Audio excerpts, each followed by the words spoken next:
Warning. The things you hear may be disturbing to some viewers or contain adult themes. Viewer discretion advised. Our nation, our voice.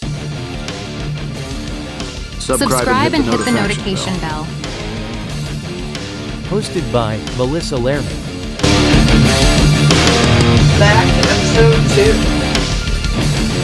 You know, yesterday I was talking about a lot of things that we don't really want to talk about, and some things that the nation doesn't want to look at as a whole. They only want to think about what they have and what we have going on now. But I read in a book, which I have from my, I took out of my democracy file. It's the 1965 Immigration Act. For the signing of Public Law 89-326 on October 3rd, 1965, President Lyndon B. Johnson chose a fitting backdrop. The Statue of Liberty, a symbol of America's welcome to the poor and oppressed of every land. Here was ended that Johnson termed a cruel and enduring wrong, the nation's origins quota system. Adapted in 1924 as a reaction to the fears of indentation by undesirable aliens or citizens that wish to come to our country for amnesty, rather than just coming here to get what they want. They needed to have skills and basis of entry for a prospective American. Because the quotas of Africans, Asians, and Southern and Eastern Europeans at that time were discriminated against in favor of immigration from Northern and Western Europe.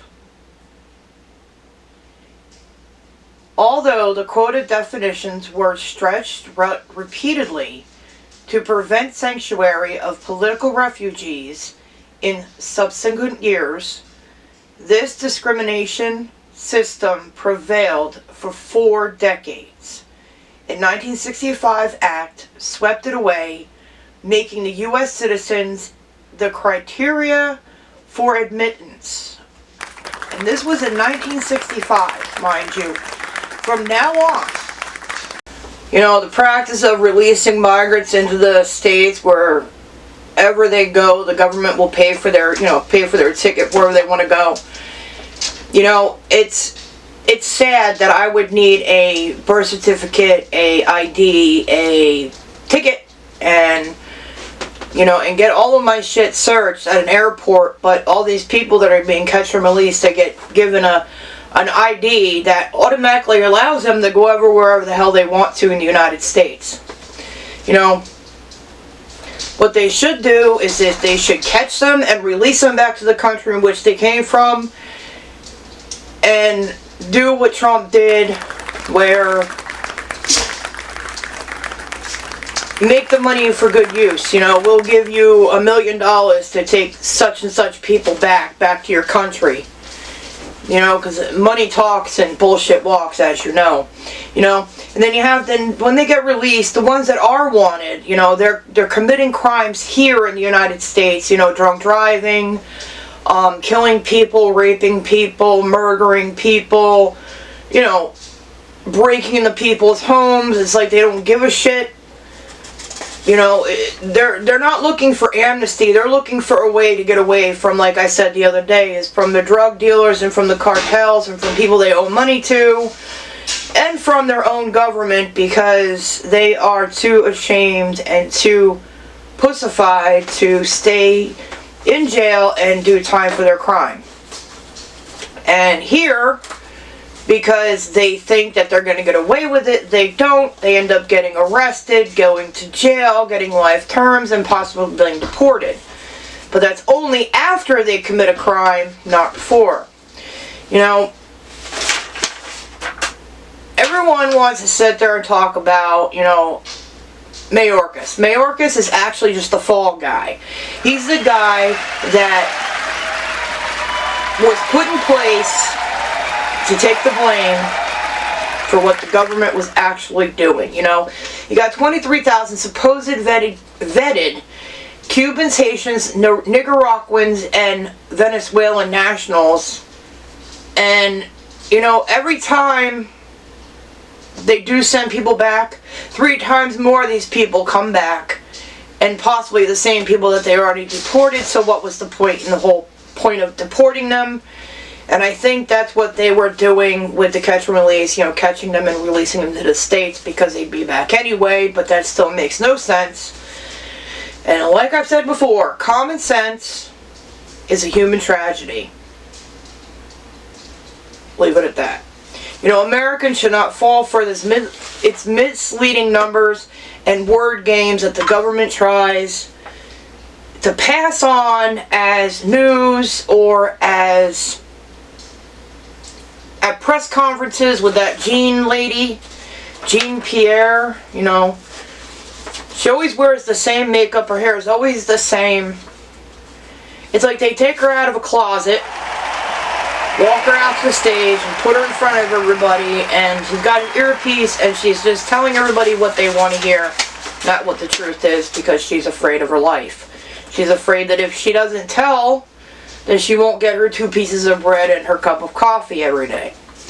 You know, Americans should not fall for everything that they hear. Because America, listen to me, there are more things going on that the government does not want you to freak out and panic about.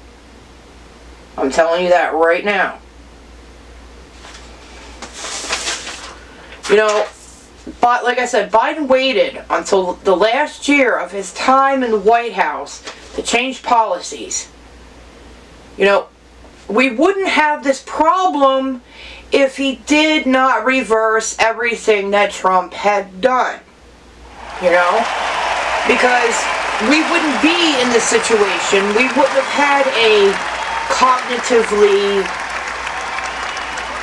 nonsensical president if America changed what needed to be fixed. But no, because they were given all these incentives. It seems like nobody wants to work anymore for what they want. They just want everything handed to them on a silver platter. And when you have something handed to you on a silver platter, you don't want to do anything for it.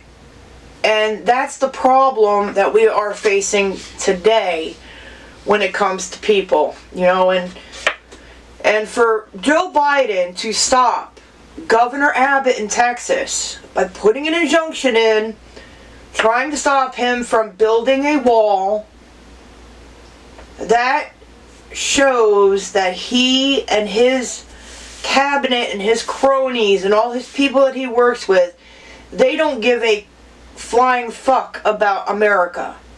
You know, what were you thinking? The Republican governor tried to do something right and he got shit on. But he did it anyway because he knows that it's an invasion. And we have the right to stop an invasion. You know, think about it this way, okay? What happened when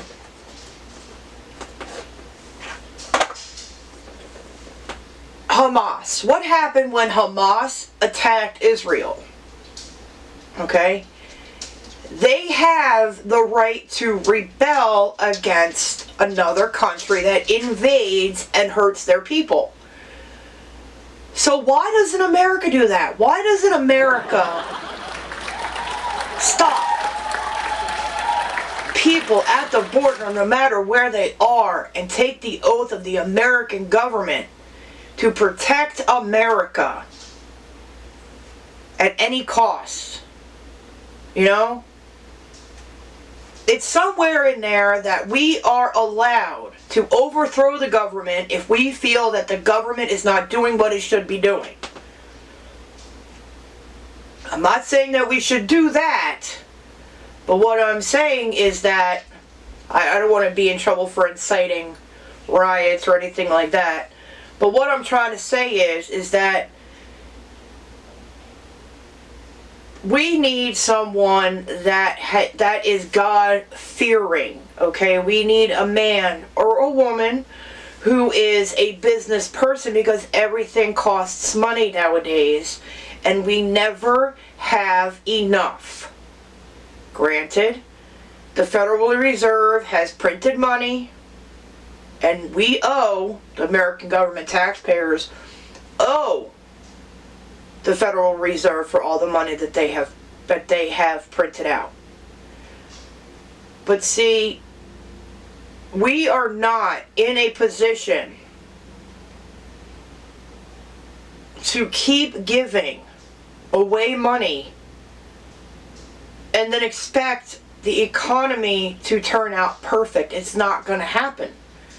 We have never, in my lifetime, okay, other than 9/11 and the bombing of the World Trade Tower and the taking down of the Berlin Wall and what happened with Israel and Hamas, Desert Storm, Vietnam, World War I, World War II, we have always stood up for other people, but we have never stood up for our own country and our own selves. I believe it is time that we do this by casting aside all of the bullshit and bring ourselves up to the top where we belong. Everything is being piled on us as a society. We are so deep in this issue of not having and not being able to afford and this and that and not having the extra money to send our children to school or this or it just, our society has changed so much that the inflation of money has casted everybody aside to realize that without money you have nothing. And the government has showed that to us by giving money away in order for them to receive. Now, I know that everybody out there is probably like, oh yeah, well, Donald Trump is a convicted felon. Well, it happens, okay? People become convicted felons. You know, he asked for presidential amnesty, you know, the whole 9 yards, and he got it. You know, it shows that he is resilient. He has what it takes to be a man, what it takes to take stress. You know, and for the attempted suicide, or not suicide, I'm sorry, the attempted assassination on him was a complete shock to the nation, because I believe that conspiracy theory, sake of argument, is that I believe, if you really think about this, that because the person that was hired to attemptly kill Trump did not do his job, that is why Joe Biden stepped aside.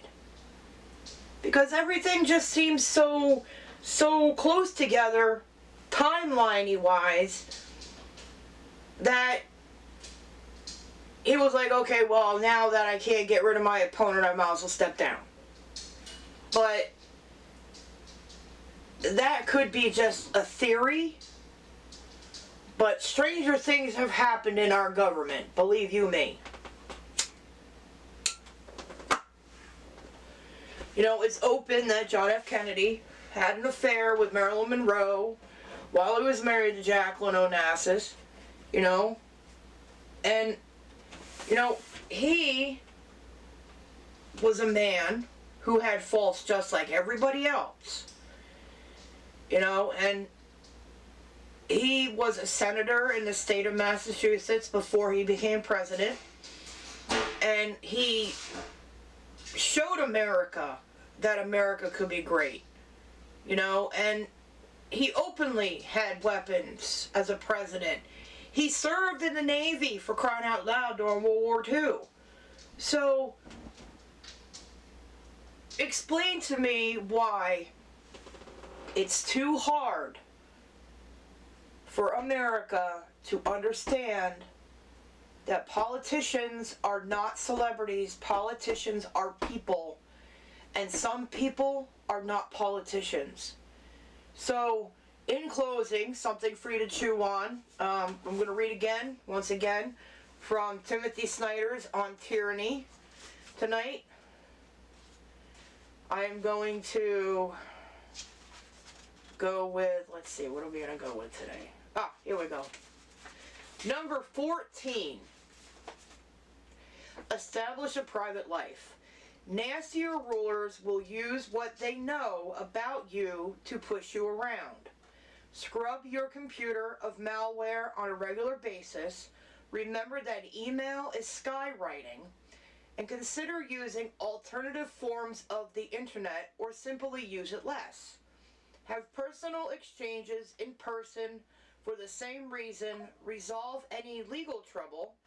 Tyrants seek the hook in which you hang you. Try not to have hooks.